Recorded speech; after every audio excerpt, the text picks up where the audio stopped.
Nabiktima si Maggie Wilson ng troll army at dahil dito lumaban si Maggie Wilson at na-expose niya kung paano ba yung lakaran na itong mga troll army na to. At ipapakita natin ngayon dito kung ano ba yung mga pinag-uusapan nila at pinagkakalat nilang mga fake news at propaganda, hindi lang tungkol kay Maggie Wilson pero tungkol sa buong Pilipinas, at ito po yung mas malaking problema natin. Unang-una, ano ba yung nangyari kay Maggie Wilson? Sa mga may hindi alam, ang nangyari sa kanya ay bigla na lang kumalat tong mga fake news about Maggie Wilson and her company na pinagkakalat ng mga TikTok influencers. And I'm going to talk about TikTok in particular kasi ito yung tinignan ko na medyo malala yung problema. Tapos nung chinek ni Maggie Wilson to, napansin niya na lahat-lahat sila may pare-parehong script, parehong hashtag na lagot si Magot. At doon nagdesisyon siya na sampahan ng kaso lahat na itong mga TikTok influencers na to. At dahil natakot itong mga influencers na to, nag-aminan silang lahat at naglaglagan na. Nagpakita sila ng mga screenshot at nagsabi sila kung sino bang nag-hire sa kanila at sino nagbayad sa kanila ng 8,000 pesos para siraan si Maggie Wilson. At napilitan din sila on video to make a public apology and to admit na kasinungalingan lahat ng sinasabi nila at may nagbayad sa kanila para gawin ito. Ngayon po, magpa-public apology po ako sa ginawa kong video about Ma'am Maggie Wilson ng isang araw. Scripted po siya. And ito po yung mga proof po na may script po na binigay po sa akin. Yes po, scripted po talaga siya. And yes po, bayad po yun sa halagang 8K. Actually guys, hindi talaga 8K yung nakuha ko doon. Ang TF na na-receive ko is 7K. Merong cut na 1K yung nagpasok sa akin. Nag-send ako ng mga proofs para lang malaman ni Ma'am Wilson kung sino talaga yung sino yung may pakana nitong lahat. Scripted po yun. May isa pong tao na nagbigay sa amin noon ng script na yun. At about po sa talent fee, hindi po kami ang may hawak o hindi po ako ang may hawak ng talent fee. So I sincerely apologize to Ma'am Maggie Wilson. At dahil doon lumabas ang katotohanan na may nag-e-exist talagang troll army at this is just one aspect of the troll army. Pero ang pagkakalat nila na itong mga fake news na to ay hindi limited to an individual. This has been going on since 2016. And I'm going to show you guys right now kung ano yung mga propaganda na pinagkakalat na itong mga TikTok influencers na to. Unfortunately, nung nakita ko to, nagulat talaga ako na karamihan sa kanila ay mga kabataan. Mga kabataan na sa totoo lang medyo mangmang ang dating. Pinag-uusapan nila ang mga iba't ibang mga topics about politics and the economy pero mukhang hindi talaga nila alam kung anong sinasabi nila. At dito talaga ako napaisip, and I'm sure lahat kayo napaisip dito, na yung nangyari kay Maggie Wilson is not an isolated incident, that this is something that's already endemic in society in the Philippines. Ito ang nagsisira ng isip ng ating mga kabataan at isip ng ating mga mamamayan. At nakakalungkot lang na sobrang desperado itong mga TikTok influencers na to na kumita ng pera, natatanggapin nila na kahit na anong amount, parang gumawa ng mga videos na hindi naman nila naiintindihan. At sobrang tamad nila na hindi man lang sila makaisip ng original na script na gagayahin na lang nila yung sinuggest na script para sa kanila. At dahil dito, tinignan ko yung mga iba't ibang hashtags na nakikita ko na propaganda videos. Tulad ng hashtag na umaarangkadang Pilipinas o kaya yung Bagong Pilipinas 2023 o yung Bagong Pilipinas. Pag kinlik mo tong hashtag na to, magugulat ka talaga sa mga karamihan ng mga propaganda na kumakalat na ginagawa ng ating mga kabataan na hindi nila naiintindihan kung ano yung sinasabi nila at may binabasa lang sila. Makikita mo talaga to na may binabasa itong mga to And it's unfortunate na pinag-uusapan nila itong mga importanteng topics na to while doing TikTok dances o kaya naglalagay ng makeup o kaya nagpapagwapo sila. Eto, tignan mo itong mga video na to. These kids are dancing while graphics is showing, talking about different topics from Agrarian Emancipation Act to the rice issues, to farm to market roads and other topics. And may similarity. Lahat sumasayaw. May iba mga did you know that? May iba mga trivia.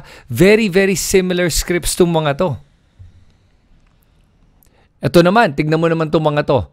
They're talking about the Department of Education's achievements habang doing makeup. May nalaman ako na merong 15,331 teachers and school leaders receive graduate scholarship. At ito ay mga iba't ibang mga examples lang ng mga pagkakalat ng mga propaganda sa ating social media para ma-impluwensya ng pag-iisip ng mga viewers na tulad nyo. At pag pinakinggan mo talaga itong mga to, nakikita mo na hindi nila alam kung ano sinasabi nila eh. Here's a perfect example of a girl talking about inflation and calling it inflammation. Tignan mo to. Hi everyone! So ngayon, papasok na ako sa school. Pero syempre mag-ayos muna ako ng aking hair. So obviously, she's a tourism student. So I just fast-forward most of it kasi maraming nonsense yung sinasabi. Good news Okay. about the inflation in our country or the Philippines. So, Okay. may information ibigay or sasabihin. And she says it again. So, makikita natin dito sa chart yung average inflation na merong 25.1 shares sa inflammation, sa inflammation, sa inflammation, sa inflammation ng ating bansa. Yan ba ang isang tao na naiintindihan ng sinasabi niya? Hindi. At naaawa ko sa kanila and honestly, I'm not trying to shame them.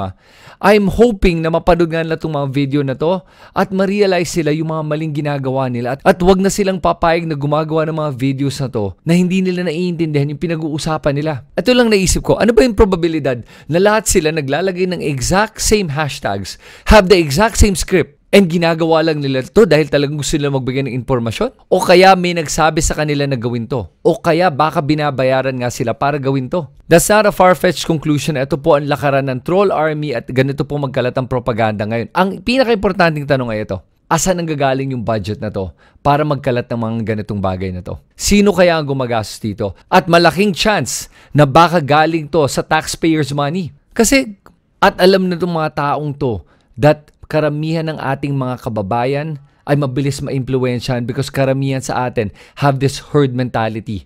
Na kung ano lang ang sinasabi ng karamihan, naniniwala na tayo na yun ang katotohanan dahil marami nagsasabi nito.